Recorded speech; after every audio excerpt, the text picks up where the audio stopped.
On today's show. I was walking in the streets of New York City and I'm seeing the diversity. Every nation, every ethnicity, every language is being spoken in the streets. And it felt like this is the place I want to live the rest of my life in. So you were able, after a time, to get your own license? No, I was never able to get my own license. I had to navigate an underground market. So if you give me a history of when the vendors' licenses were limited, why you think that's not enough, and what is the new law? So it goes back to 1979 when the city decided to place a cap on the number of general vendor licenses.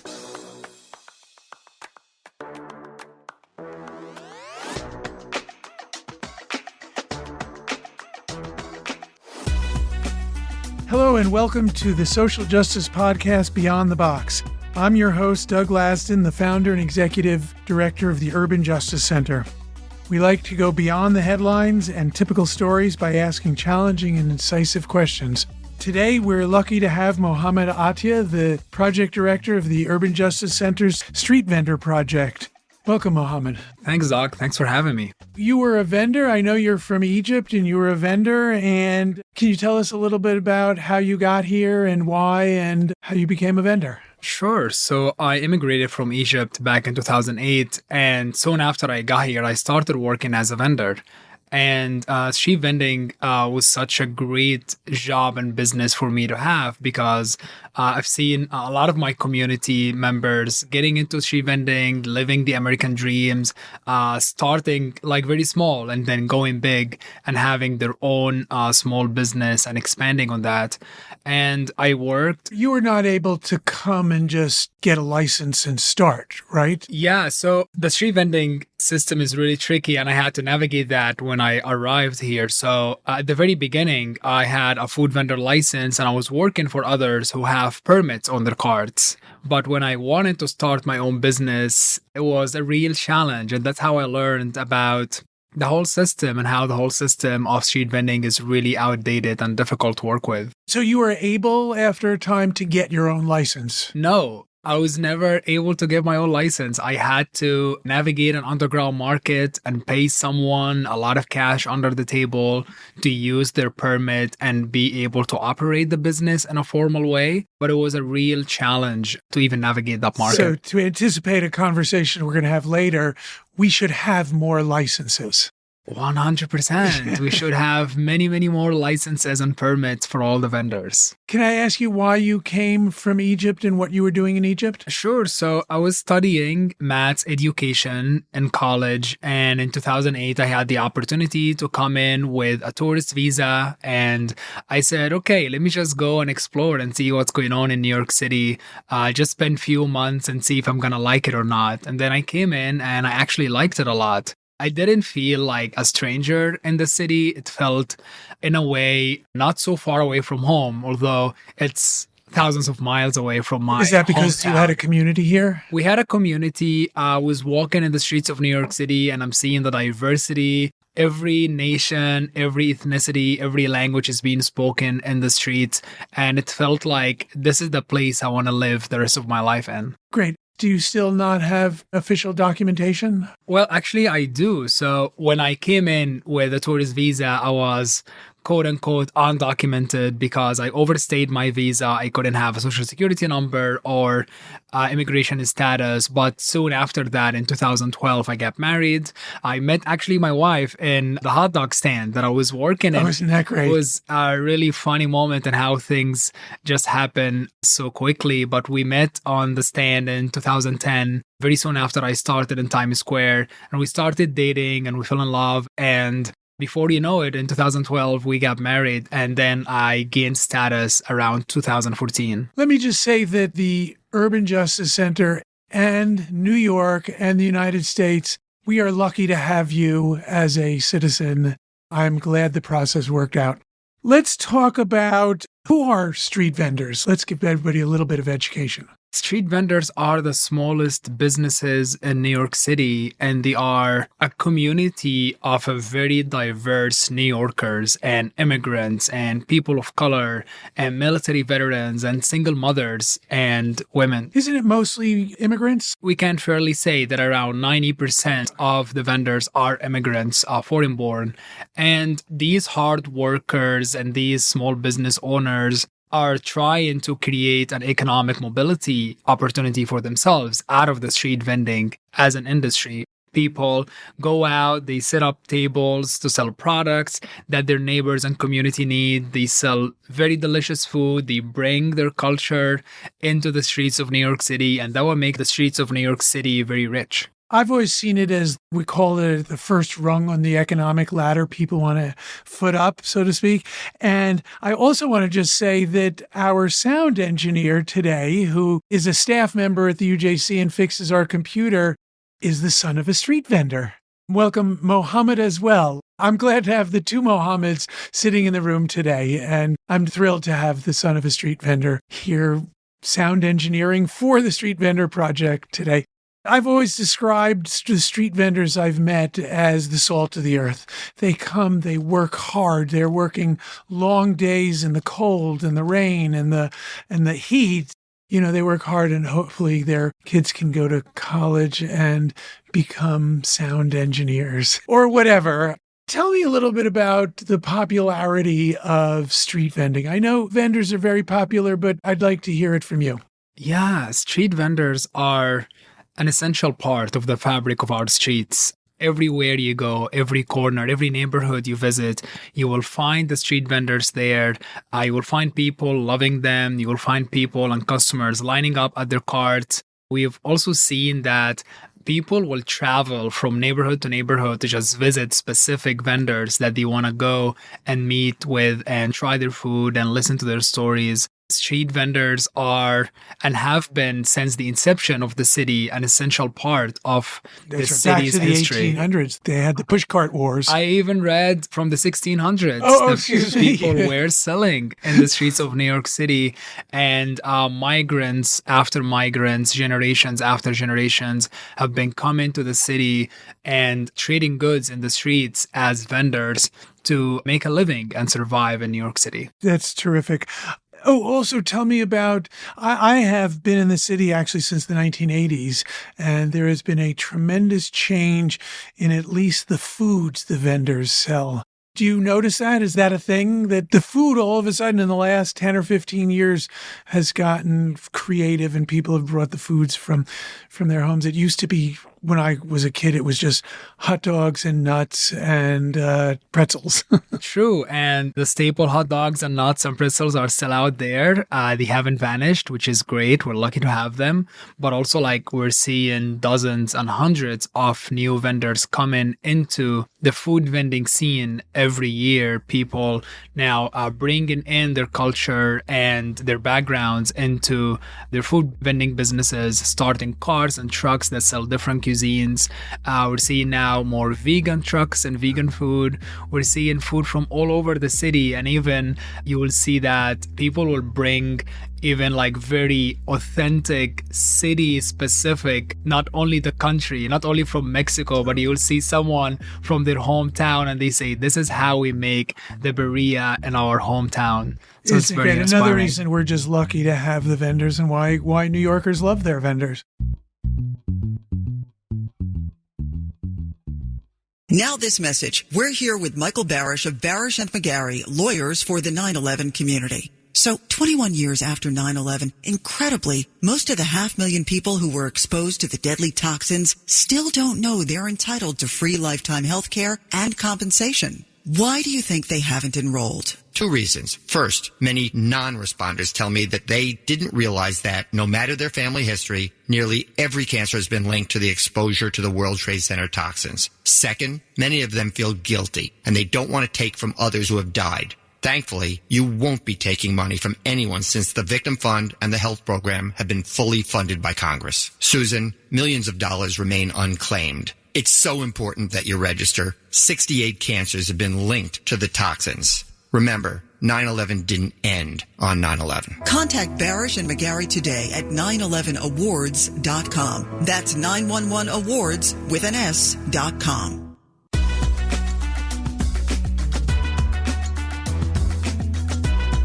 Well, let's talk a little bit about policy. Vendors have long faced hostility, not from the people of New York, but from public agencies, from the police.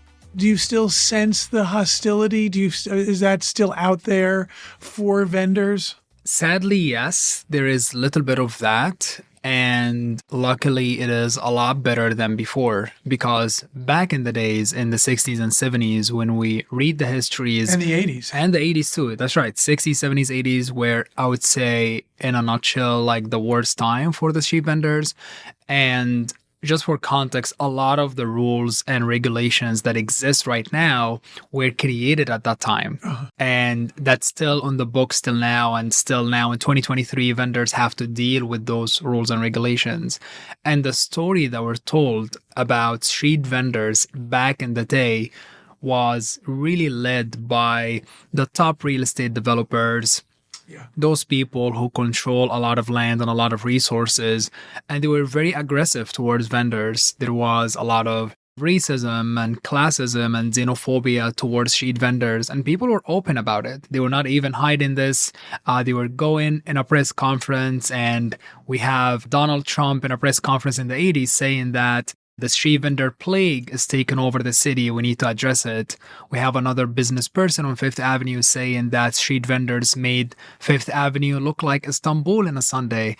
And you can imagine that's what people were telling the press. So you can only imagine what happens behind closed doors. Right, because they also have a very powerful interest. They have a lot of control and influence in the city government, including the police. True, including every elected official, including a lot of people in power, and their power even go beyond their properties. They even want to control the public space, and they have a vision on how the streets of New York City should look like, which is not the same vision for the vast majority of New Yorkers, the millions of people who run on the $1 coffee cup, who run on the $5 sandwich from the halal cart.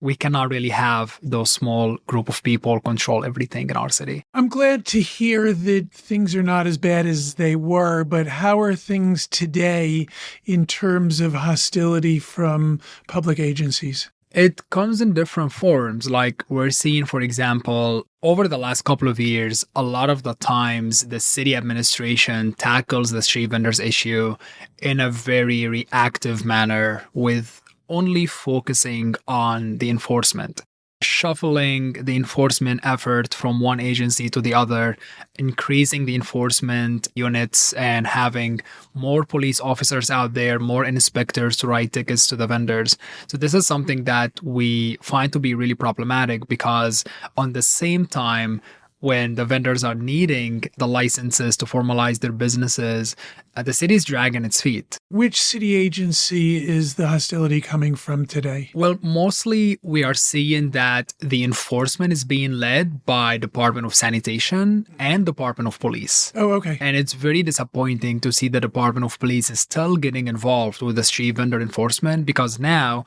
we have the sanitation police, who is, by the way, a police force. We're not talking about civilian agencies here. We're talking about a police officer who carries firearms and handcuffs, who are going to the vendors, asking them for their IDs, writing them tickets, and seizing their properties. And adding the NYPD to that, it just keeps rubbing salt to the injury. So one infraction would be not having an ID, not having a license. What else? Tell us some of the specifics about how they fine, and they don't get arrested, do they? Are they arrested? It's rare. They used to get arrested a lot back in the days, and they still could get arrested in theory, and we see very few incidents where that happens nowadays. But yes, vendors can get arrested for not having a license or a permit, and not because they don't want to, but because they can't. They can't access a license or a permit from the city.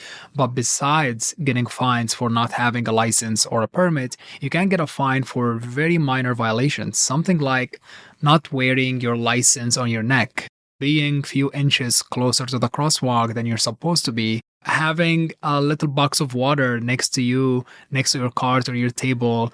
There are so many violations that vendors can receive a fine for. Let me push back a little bit. When I hear the Department of Sanitation is leading the effort, it makes me think, oh my God, we do need clean streets. We have a rat infestation.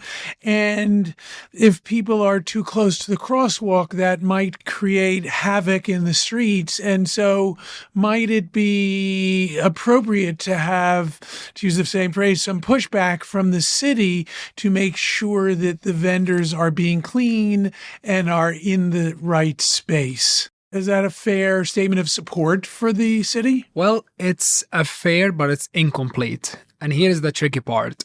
The vendors don't oppose enforcement. SVP, we don't oppose enforcement. That's the Street Vendor Project. Yes, SVP is the Street Vendor Project. Thank you. And the Street Vendor Project is in support of a fair enforcement once we have a fair system. The only problem here is that you have an unfair system that has been going generation after generation for 4 decades. And now we are getting the enforcement agencies to enforce this unfairness. Let us work together towards a system that is fair, that the vendors can comply with 100%.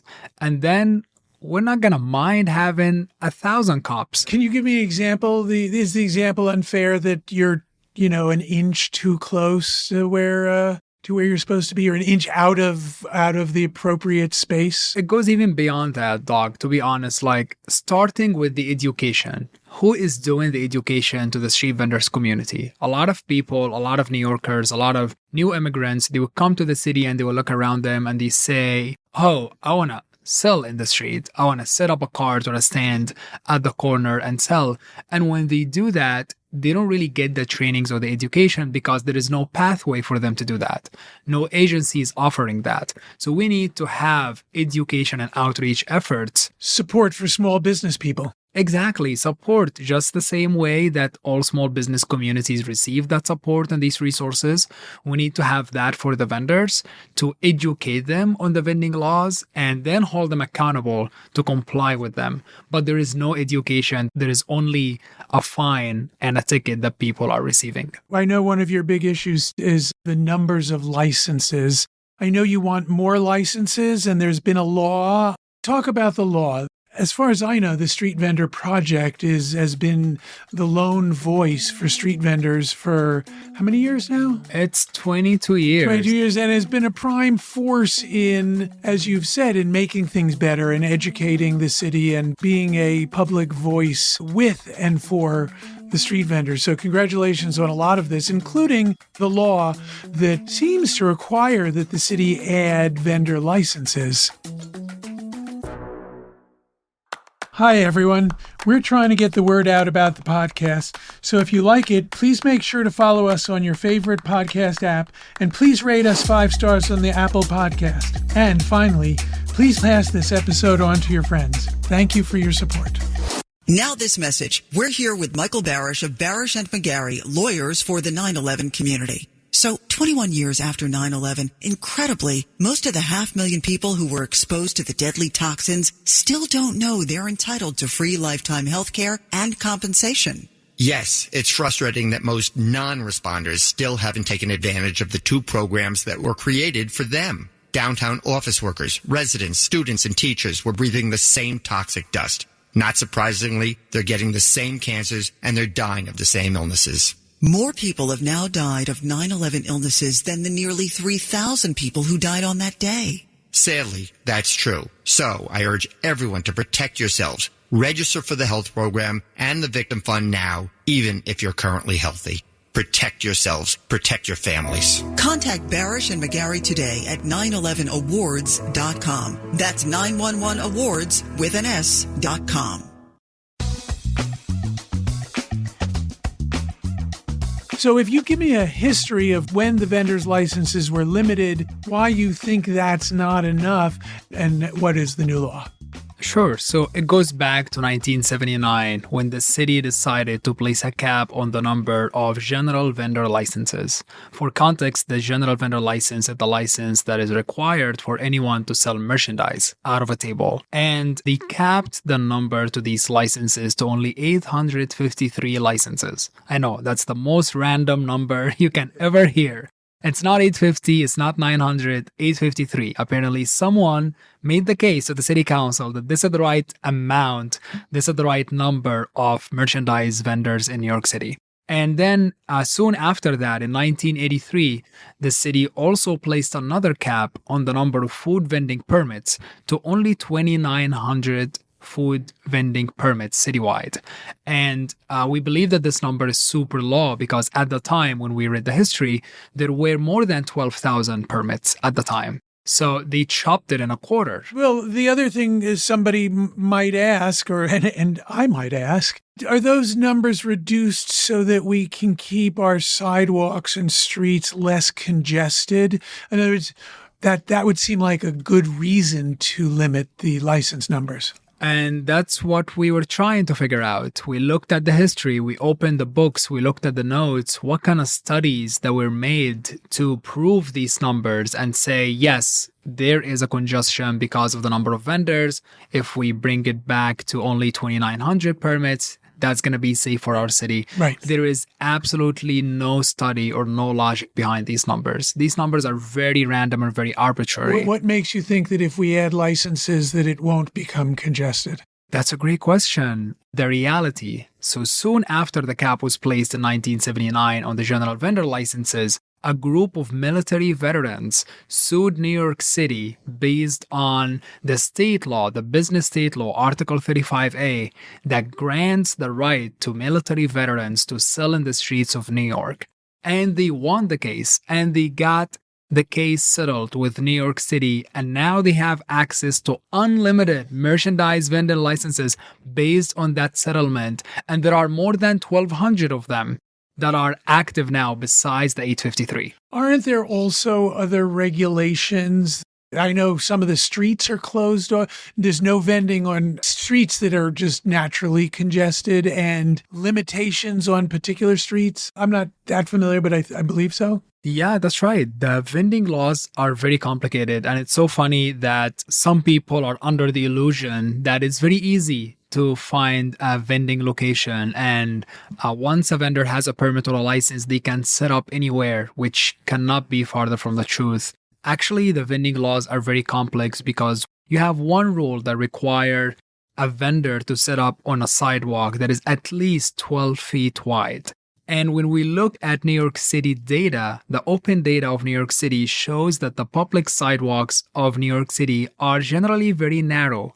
More than 80% of our public sidewalks are narrower than 12 feet. But wouldn't that vendor setting up on a sidewalk that's too narrow, wouldn't that, in a sense, create a blockage for pedestrians? Which is true. And that's why we say that the vending locations are very limited. Oh, I see. You're not saying they should be able to go on those other streets. You're saying there are only a few streets that are wide enough. Exactly. It's only 20% of the public sidewalks, even less than 20%, that can have vendors on them. And even when you go to these blocks and these sidewalks, you still have so many rules that you have to be in compliance with.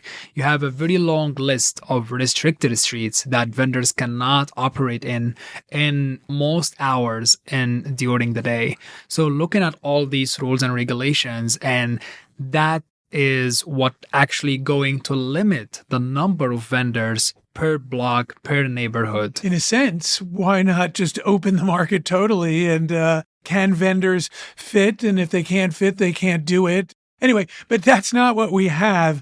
There is a new law expanding the numbers of vendors, although I know there are some problems with it. So what is the new law? It goes back to 2014 when we launched a campaign that we called Lift the Caps. The Street Vendor Project led this campaign, and that is, by the way, what inspired me to join this movement. And this year, 2014, is when I got elected to join the leadership board, which is a group of members who get elected by the membership to represent them.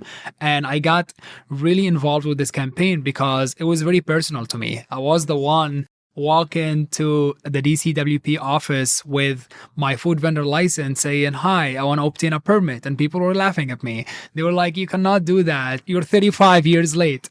And I was like, what do you mean I'm 35 years late? They said, we don't have permits anymore. You can't even put your name on the wait list.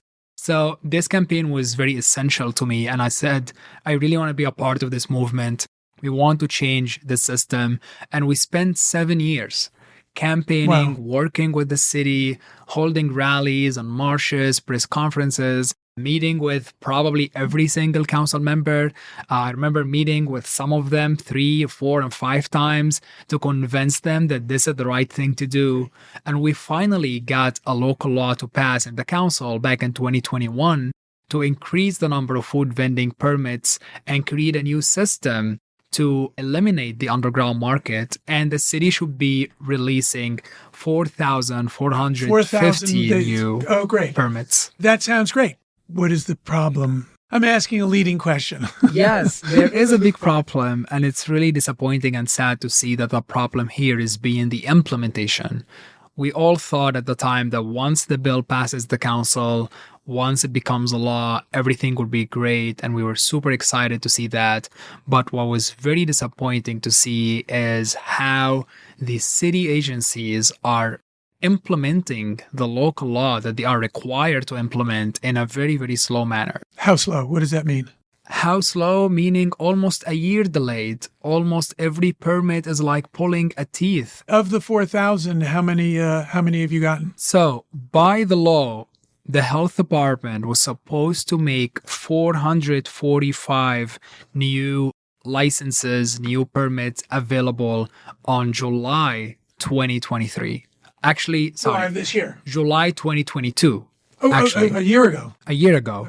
So that was the requirement, the mandate. However, they only started issuing these new permits in March 2023. Almost a year late. And we asked why that is. And they kept saying we didn't have the resources, we did everything we can, and we couldn't do it any faster or any better. So how many have they issued now? The most recent we heard from them, they only issued 100 of them a year later. And by now, they should have issued almost 900. It sounds similar. I'm a lawyer, and I've spent my career bringing lawsuits, and we have the same experience where we bring a lawsuit, we win the order, and then the city does nothing. And so I started talking about how winning the order is the start of the fight. That's right. Obviously, it's not the start of your fight, but it's you think you've achieved what you need to achieve. You got the law and the license are coming, and then it doesn't happen. And you have to keep advocating. That's right. You have to keep advocating. You have to keep holding the agencies accountable. And you need to have a lot of hearings to hold these agencies to implement the law. Well, we're lucky to have you still at it. We're glad you're at it. We're glad you're here. I want to just make a quick, let people know that this is just a piece of the knowledge, and they can learn more about street vending by going to the Street Vendor website. I know you can get it through the Urban Justice Center website. They always need support, so if anybody wants to donate, please donate to the Street Vendor Project. Thank you, Mohammed Attia. Thank you for being here today. It was great to have you and learn about the street vendors in New York. Thanks so much, Doc, for having me. Great.